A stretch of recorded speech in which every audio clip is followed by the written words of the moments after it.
In a previous video, I described how you can make a system in Sid Meier's Railroad Tycoon original version, Western U.S., where you can pretty much guarantee to win, become President of the United States after 3 financial periods. And here's the map of it, basically.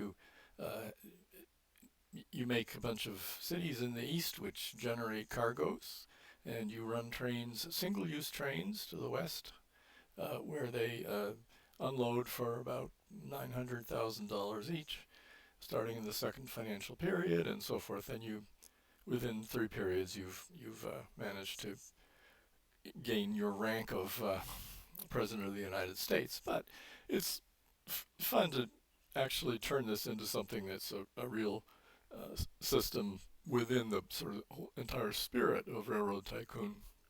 And that's what this is about. So I'm going to show you uh, here in this next slide is the same.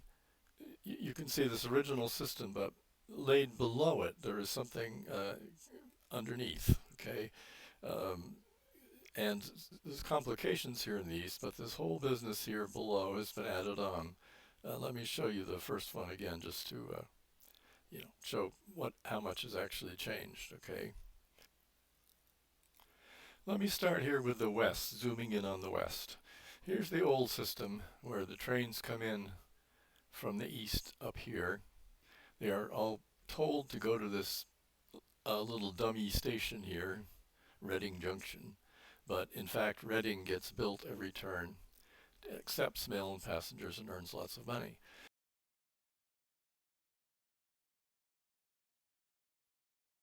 But now the question is, well, now we want these trains to go back east. And here over here is the track that actually leads to the east, but of interest is everything that goes out here in the middle, okay? Basically, I have here devised 3 stations that are going to collect uh, cargoes that I can then send to the east. And just as a little bit of a curiosity, 2 of the stations are Union stations with the railroad that I bought. So Reno and Tonopah, this was the Reno-Tonopah Railroad, and if I make if I build track into it, it makes a Union station,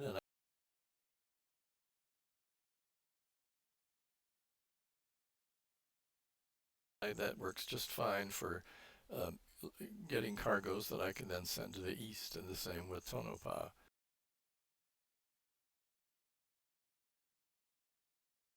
And here also, I actually made a station in San Francisco. So the trick here is that uh, all these trains are going to have a schedule. It's going to have a 4-stop schedule. It starts with their city in the east. It has this little dummy city here as the second place.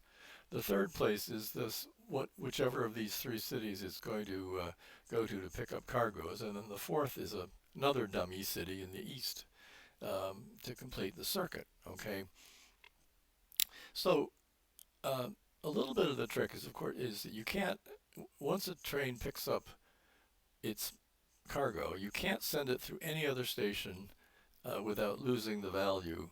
I mean, if I picked stuff up in San Francisco and then the train went through Reno, then it would pay me in Reno, but that would be a small amount of money compared to what I get for going across the country. So um, sort of working backward, what I want to do is when I launch my trains with their cargoes, I want the track to be as straight and clear as possible. So here when a train leaves Tonopah, it just goes up like this and eventually merges up here and goes to the east. When it leaves Reno, it similarly takes this little curve up but then heads out.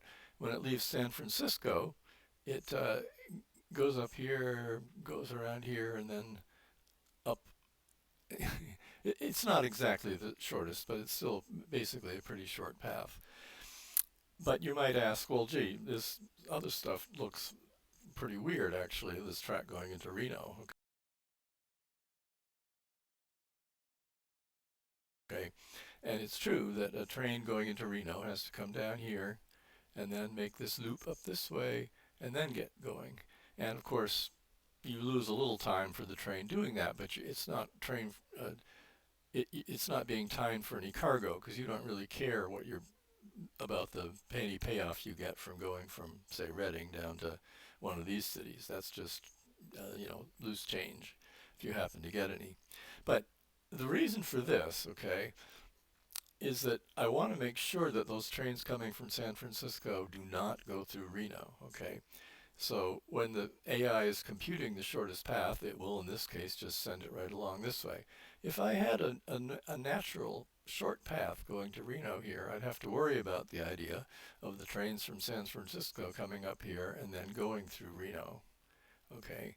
Um, I have to arrange this without using stops because that would stop the payoffs, the big payoff values, okay? Uh, and then similarly down here in Tonopah, the trains, yeah, uh, it's not so, it's pretty clear in Tonopah what's going on. You just get the train, you get your cargo, and you go east, okay? So, but I have to do sort of juggle three balls here. Another thing that I mentioned about San Francisco is that in general I've spoken about how all the tracks here are one way. Um, but there's an exception in San Francisco. I actually just bring track into the bay, just Oakland basically, but the radius is big enough that I can still collect quite a bit of cargo there. But so there's this little tiny section here of a couple squares each, which is double tracked,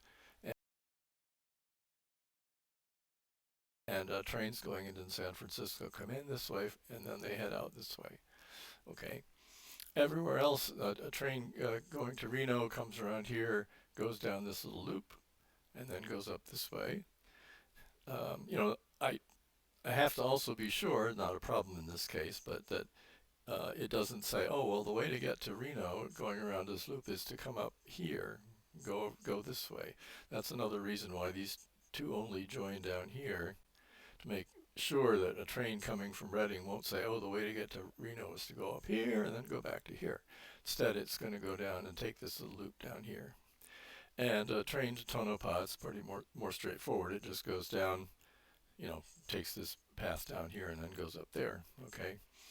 So this little section of track here has got two different things going on. It's got loaded trains from San Francisco heading east to earn money, and it's got basically empty trains on their way to these two cities to pick up cargoes. And but they're all going the same direction, and with lots of double track and signal tower, I can minimize the disruptions that happen there. Um, I also pay attention to the junctions and allow a little bit more. So for instance, here's where up here to the right is where the Tonopah trains join with the ones from San Francisco and Reno. So I put some extra signal towers in there to ease that merge. And similarly here, it actually turns out there are a fair amount of tunnels here, so I can't do it quite as well as I would usually like to do it. But that's basically what's going on in the West. Um, Trains come in, earn money, go to one of three places, and then head east. Okay, so now here's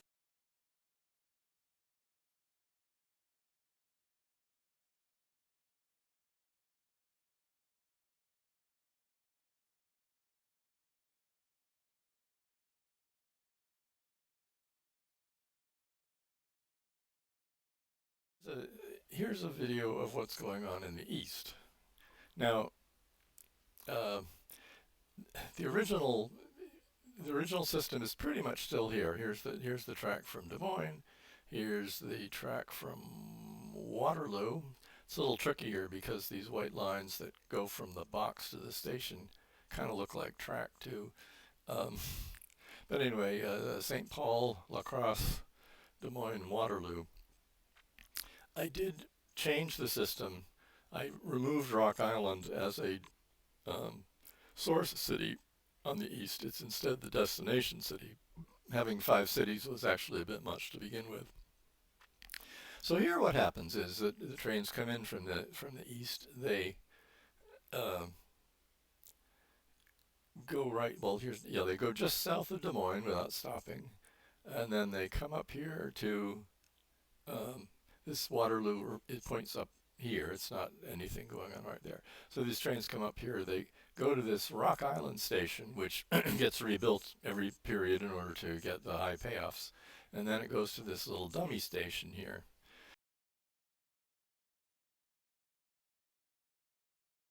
And then it goes to the city that it needs to go to, and this looks very inefficient because for instance, here's Des Moines down here, where the train's going all the way up here, getting its income, and then going back down here. So I have to make sure that all of these are happening one way.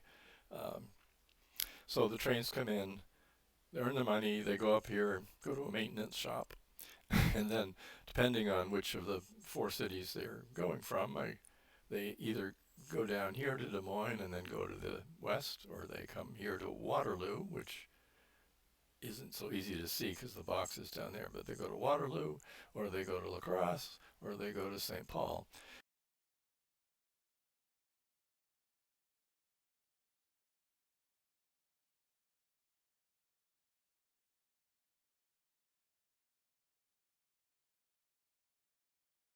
And you know, you you don't want them to spend too long in these backwoods here because it's the train, scooting along in the countryside is not out there earning money. But it doesn't really matter if there's a little bit of slowdown here and there. Okay.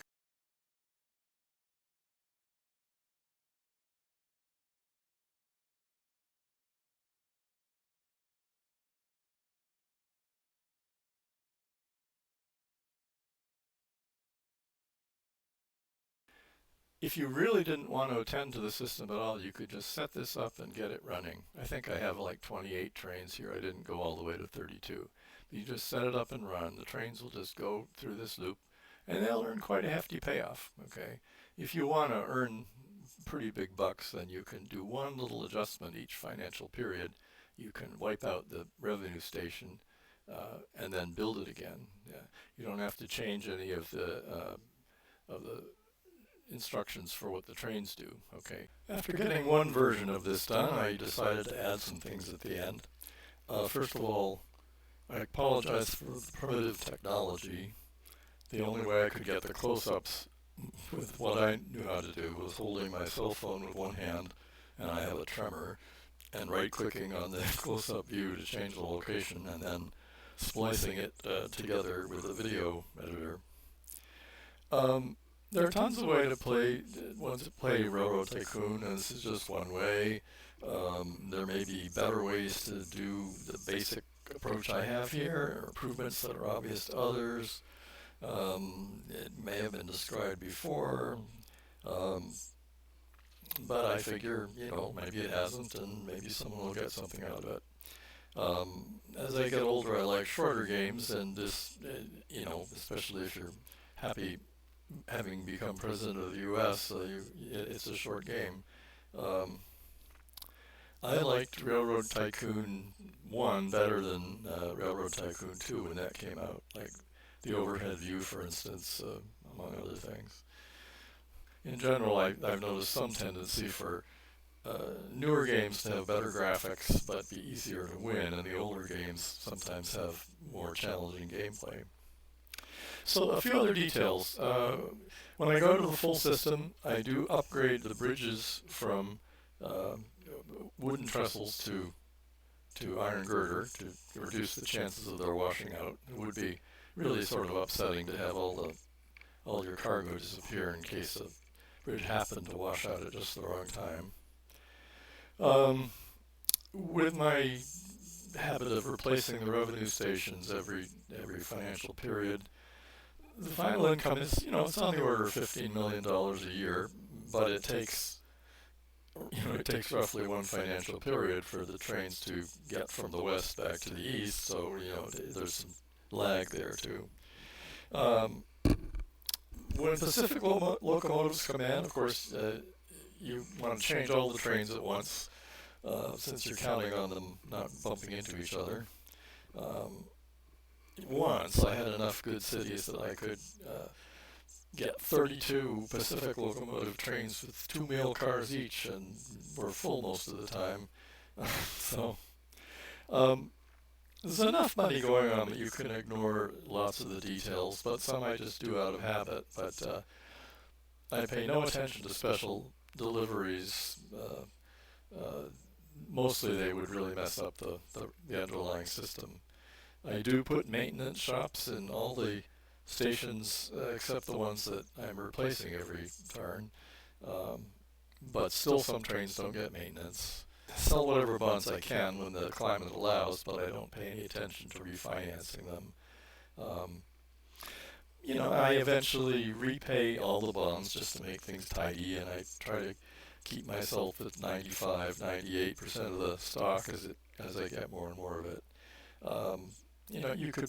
I could probably afford replacing the iron bridges with stone masonry ones if I wanted to. There's enough money floating around, but just out of habit, I don't do that.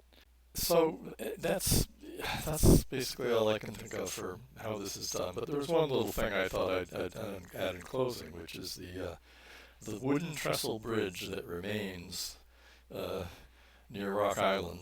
Um, I found out some time ago that when the system is deciding which bridges to wash out, it doesn't always pay any attention to whether you're actually using them or not. It just picks one at random. So if I have a wooden trestle bridge that I don't need anymore, I'll just leave it there, and so in case some bridge washes out, maybe that'll be the one, or it'll be a museum piece or something like that. Anyway, I hope you enjoyed the video, got something out of it.